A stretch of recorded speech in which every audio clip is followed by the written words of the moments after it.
आइए नमस्कार। आइए हम पढ़ते हैं अलजेब्रा का भाग 2। ठीक है, क्या था पिछले इससे पहले वीडियो में हमने सीखा था लाइक टर्म और अनलाइक टर्म, चर और अचर और पद के बारे में। आज हम आपको पढ़ाएंगे उनके चर जो अचर जो उनके गुणांक के बारे में, यानी कोफिशिएंट जिसको कहते हैं। ठीक है, उसके बारे में हम आपको पढ़ाएंगे। तो अलजेब्रा का आपका बीजगणित का भाग है आपका 2। ठीक है, तो सबसे पहले हम लिखते हैं गुणांक। ठीक है, चर के गुणांक। चर के गुणांक क्या होते हैं, यानी इनको हम कहते हैं कोफिशिएंट। कोफिशिएंट कहते हैं इनको इंग्लिश में। ठीक है, गुणांक को कोफिशिएंट कहते हैं। ठीक है, ध्यान से समझेंगे क्या होता है चर। मान लो गुणांक किसी भी संख्या का, किसी भी चर का गुणांक सदैव, आप समझ लीजिए कोई भी अगर चर संख्या है तो उसका गुणांक सदैव 1 होता है। अगर कुछ नहीं है तो उसका गुणांक आपका 1 होगा। और दूसरी चीज़, कोई भी चर संख्या है अगर उस पर कोई भी घात नहीं है तो हमेशा घात 1 हम मानेंगे। ठीक है, किसी भी अगर चर पर घात नहीं है तो उसको हम 1 घात काउंट करेंगे। पहली चीज़, किसी भी चर का कोई गुणांक नहीं है तो हम उसका गुणांक 1 मानेंगे। 2 चीज़ें आप ध्यान से समझना। कैसे गुणांक कभी कभी पूछ दिया जाता है। जैसे मान लीजिए किसी भी संख्या, एक ऐसा चर जिसका कोई गुणनफल गुणा करता हो, उस पद में कोई जिसका आपका कहते हैं गुणज हो। ठीक है, वो उसका क्या कहलाता है, आपका सीधा उसका गुणांक कहलाता है। ठीक है, कैसे आइए देखते हैं। जैसे मान लीजिए हमने लिखा 3x², तो हम पूछें x² का गुणांक क्या है, तो आप बताएंगे जनरली 3। ठीक है, कोई बात नहीं, बहुत सिंपल था और सिंपल है ही, वास्तव में बीजगणित सिंपल है। हम आपको 0 से लेके अंत तक सिखाएंगे। आप कायदे से हर एक वीडियो को देखेंगे, हम बिल्कुल आपको नॉर्मली। ठीक है, आपने जनरली बता दिया कितना है 3। हमने माइनस का 15x/, हमने आपसे पूछ लिया y का गुणांक बताइए, y का गुणांक बताइए। ध्यान समझेंगे, y का गुणांक बताया, आपने बताया माइनस के 15x। ठीक है, आपका आंसर सही है।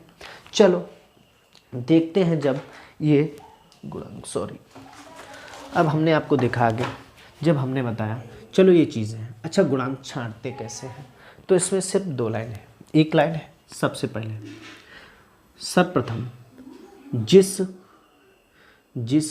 सबसे पहले, यानी कि जिस चर का गुणांक, जिस चर का गुणांक पूछा जाए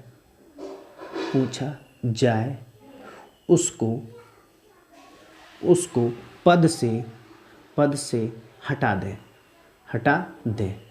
बस आपका गुणांक छट गया। बहुत सिंपल है, उसको पद से हटा दें। कैसे, जिसका भी पूछा जाए उसको पद से हटा दें। सिंपल बात, और आराम से आप सीखेंगे। देखो कैसे, माइनस के 18x²l, आपसे पूछ लिया जाए x² का गुणांक। ध्यान से समझेंगे, x² का जो गुणांक आपसे पूछ लिया जाए तो x² को हटा दिया, इसको हटा दो, क्या बचा माइनस। ध्यान रखना चिन्ह साथ रहता है। माइनस के 18l, यानी 18l आपके बचे हैं। उत्तर आ गया। यहीं पे अगर पूछते l का गुणांक, आप l को हटा दीजिए, माइनस के 18x², बताओ समझ में आया होगा आपके, आई होप।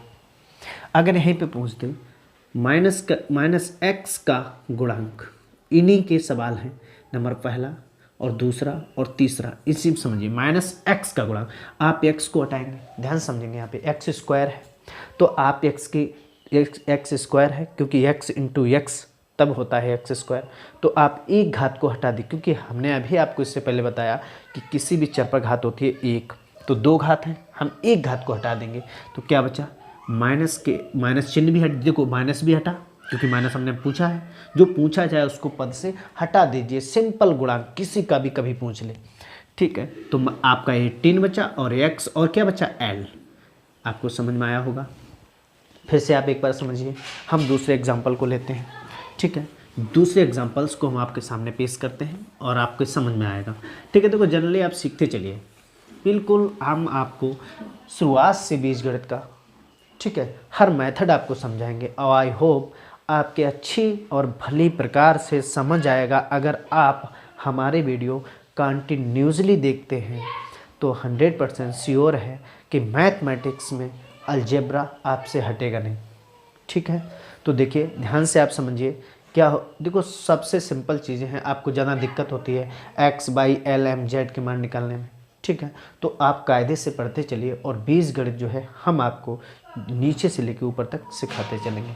आई होप समझ में आ रहा होगा। देखो मान लीजिए हमने ले लिया -3/5 x⁻6 L into 15 L 15 M और बाई।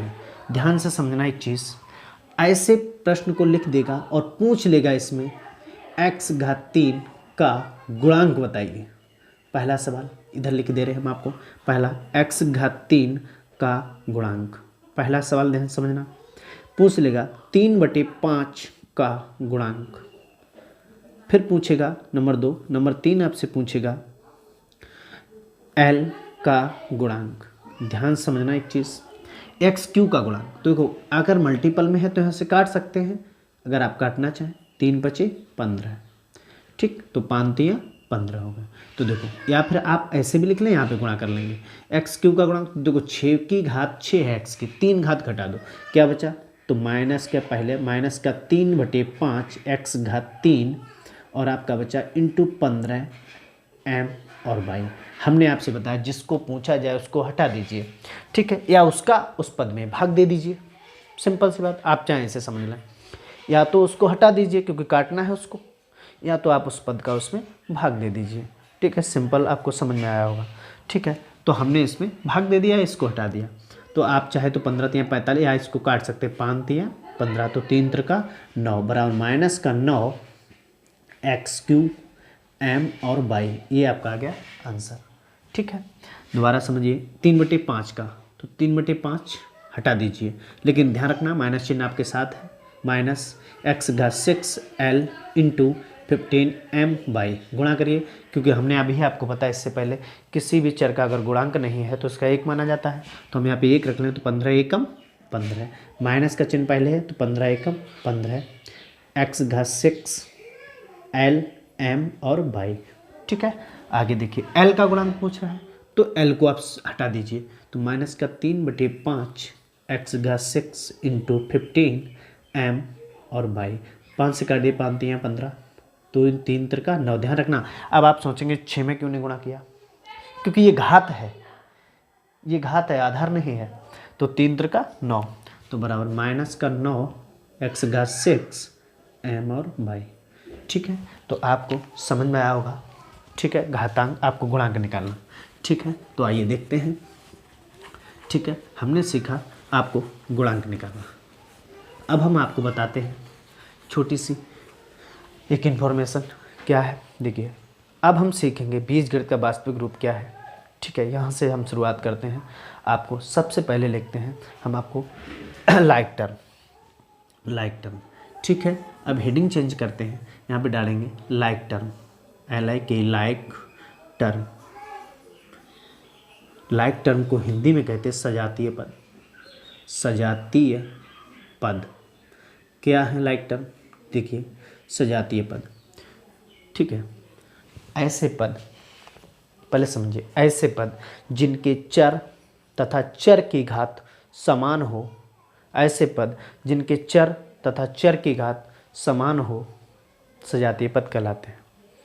ठीक है, तो ध्यान से देखेंगे, ऐसे पद जिनके चर तथा चर की घात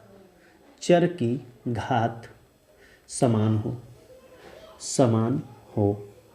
ठीक है, बस ऐसे टर्म क्या, ऐसे पद क्या कहलाते हैं?